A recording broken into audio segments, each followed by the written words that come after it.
بسم اللہ الرحمن الرحیم۔ السلام علیکم پیارے بچوں، امید ہے کہ اللہ تعالیٰ کی فضل و کرم سے آپ سب خیریت سے ہوں گے۔ بچوں، آج ہم نے غزل نمبر 4 کے آخری اشعار کی تشریح کرنی ہے جو کہ صفحہ نمبر 103 پہ ہے۔ شعر نمبر 5 دیکھیے۔ بے روئے مثل ابر نہ نکلا غبار دل، کہتے تھے ان کو برقِ تبسم ہنسی سے ہم۔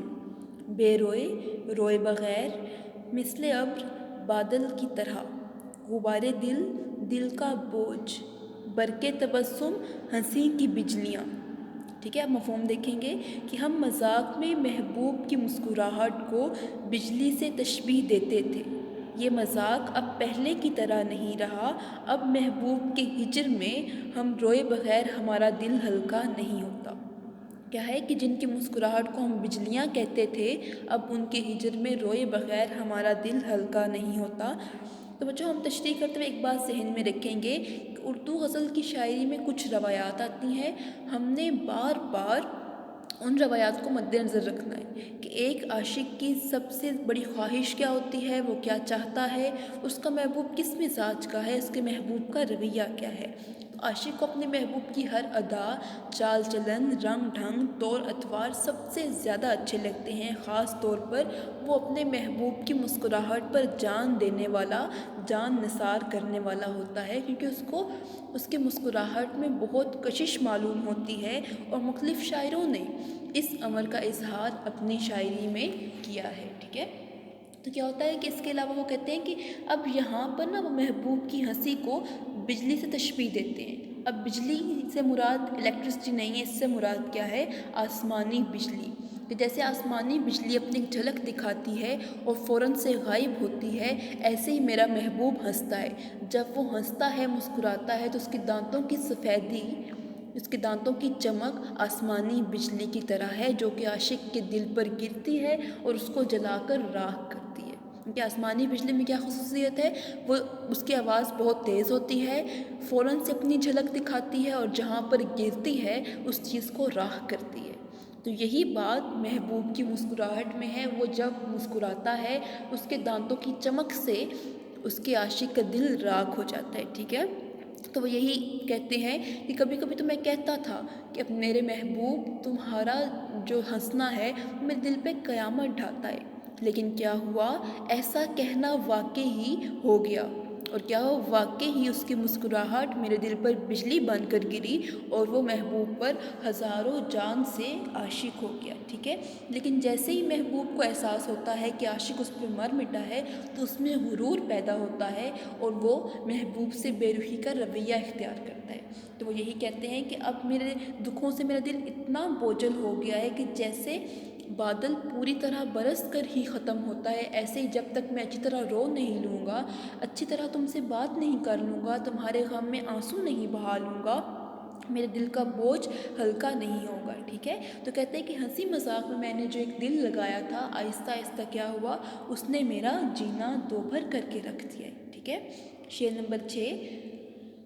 کیا گل کھلے گا دیکھیے، ہے فصل گل تو دور، اور سوئے دشت بھاگتے ہیں کچھ ابھی سے ہم۔ گل کھلنا، انوکھا کام ہونا، فصل گل، بہار کا موسم، سوئے دشت، صحرا کی طرف جانا۔ ٹھیک ہے، مفہوم دیکھیں گے کہ ہم نے ابھی سے صحرا کی طرف بھاگنا شروع کر دیا ہے، جب بہار کا موسم آئے گا، اس میں جب پھول کھلیں گے تو اس وقت ہمارا نہ جانے کیا حال ہوگا۔ ٹھیک ہے، تو اردو شاعری کی جو روایت ہے اس میں بہار کا موسم بہت اہمیت رکھتا ہے، اور خاص طور پر عشاق یعنی عاشقوں کے لیے بہت خطرناک ہے۔ اس موسم میں ان کا جنون، ان کا عشق، ان کی دیوانگی، ان کی محبت جنون کی حدوں کو چھونے لگتی ہے۔ ٹھیک ہے، تو کیا ہوتا ہے کہ اس عالم میں پھر عاشق اپنے گریباں کو چاک چاک کرتا ہے، خود کو نقصان پہنچاتا ہے، اور دور ویرانوں میں نکل جاتا ہے، دشت میں، صحرا میں، جنگلوں میں نکل جاتا ہے، کیونکہ اس کو لوگوں میں اپنا دل اور اپنا دم گھٹتا ہوا محسوس ہوتا ہے۔ تو وہ کہتے ہیں کہ وحشت کے عالم میں تنہائی میں جانا چاہتا ہوں۔ تو وہ کہتے ہیں کہ اب ایسا نہیں رہا کہ مجھے بہار کے موسم کا انتظار ہے، بہار کا موسم آنے میں تو ابھی بہت وقت ہے، لیکن میں اس اپنی دیوانگی اور اس محبت کا کیا کروں جس نے ابھی سے مجھے بے چین کرنا شروع کر دیا ہے۔ ابھی تو بہار آئی بھی نہیں، لیکن میرا دل کیا چاہ رہا ہے، میرا دل چاہتا ہے کہ میں ابھی سے دور کہیں نکل جاؤں جہاں پر کوئی انسان نہ ہو، صرف محبوب کا تصور اور محبوب کی یاد ہو۔ کیونکہ دیکھیں عاشق جب دیوانگی کے عالم میں کیوں بھاگتے ہیں صحرا کی طرف؟ اس لیے کہ ان کے عزیز و اقارب، ان کے ناصح، ان کو نصیحت کرنے والے لوگ کیا ہوتے ہیں، اس کو اتنا اس قدر تنگ کر لیتے ہیں، اس کو اس قدر سمجھاتے ہیں کہ وہ چاہتا ہے کہ وہ ایسی جگہ پر چلا جائے جہاں پہ نہ کوئی سمجھانے والا ہو، نہ کوئی بات کہنے والا ہو، بس وہ ہو اور اس کے محبوب کی یاد ہو، ٹھیک ہے؟ تو وہ یہی بات کرتے ہیں، ابھی تو بہار کا موسم آیا بھی نہیں، تو میری یہ کیفیت اللہ جانے جب بہار کا موسم آئے گا تو میری کیا کیفیت ہوگی، میری کیفیت شاید اس سے دگنا ہو جائے، کیونکہ اس موسم سے پہلے ہی میں تنہائی چاہتا ہوں، میں اکیلا رہنا چاہتا ہوں، میرے عشق اس قدر شدت اختیار کر گیا ہے، تو جب بہار کا موسم آئے گا تو نہ جانے یہ عشق مجھے کیا کیا رنگ دکھائے گا، ٹھیک ہے؟ شعر نمبر 7، لے نام آرزو کا تو دل کو نکال لیں، مومن نہ ہوں جو ربط رکھیں بدعتی سے ہم۔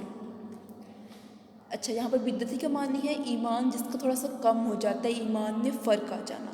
تو بچوں ہم نے جب یہ تشریح شروع کی تھی، اس میں نے آپ کو بتایا تھا کہ مومن خواہ مومن کی اپنے ایک دوست جو ایک شاعر تھے، ان کا تخلص آرزو تھا، اس سے ان کی انبن ہو گئی، اور وہ معاملہ کیا تھا، مذہبی معاملہ جس میں اختلاف ہوتا ہے تو دونوں کی آپس میں دوستی ختم ہو جاتی ہے، تو وہ یہی بات کرتے ہیں۔ اب اس شعر میں مومن تخلص بھی ہے شاعر کا، اور یہاں پر اس سے مراد ایک پکا مومن، ایک مسلمان بھی لیا جا سکتا ہے، ٹھیک ہے؟ تو شاعر کے دیکھیں گے، کہتے ہیں پہلے مفہوم دیکھیں گے، اگر آرزو کا ہمارے سامنے کوئی نام بھی لے تو ہم اس سے ربط قائم نہیں رکھنا چاہیں گے۔ تشریح دیکھتے ہیں کہ مومن خواہ مومن اپنا تخلص استعمال کرتے ہوئے کیا کہتے ہیں کہ ایک صحیح مسلمان کی پہچان کیا ہے، ایک مسلمان کے انداز کیا ہوتے ہیں کہ وہ اپنے دل کو دنیا کی تمام خواہشات سے بے نیاز کرتا ہے۔ وہ سچا مومن تب ہوتا ہے جب اس کے دل میں دنیا کی محبت باقی نہیں رہتی، اس کے دل میں صرف اللہ اور اس کے محبوب یعنی کی محبت باقی رہ جاتی ہے، وہ اپنے آپ کو تمام دنیاوی خواہشات، رنگینیوں اور جلووں سے دور کرتا ہے، وہ اللہ کی رضا میں، اللہ کی دین میں، اللہ کی اطاعت میں اس قدر مگن ہوتا ہے کہ اس کو کسی چیز کی کوئی پرواہ نہیں ہوتی۔ تو وہ یہی کہتے ہیں شاعر کہ اگر میرے میں اس سے ہٹ کے کوئی خواہش پیدا ہو، کوئی آرزو ہو، کوئی ایسا دوست ہو جس کے دین میں فرق ہو، جو دین میں اختلاف رکھتا ہو، تو میرا سب سے بڑا فرض کیا ہے، میرا فرض یہ ہے کہ میں اپنی دوستی کو پیچھے چھوڑ کر، اپنی دل کی خواہشات کو پیچھے چھوڑ کر ایک سچا مسلمان ہونے کا ثبوت دوں گا، چاہے اس سے دوستی میں فرق ہی کیوں نہ آ جائے۔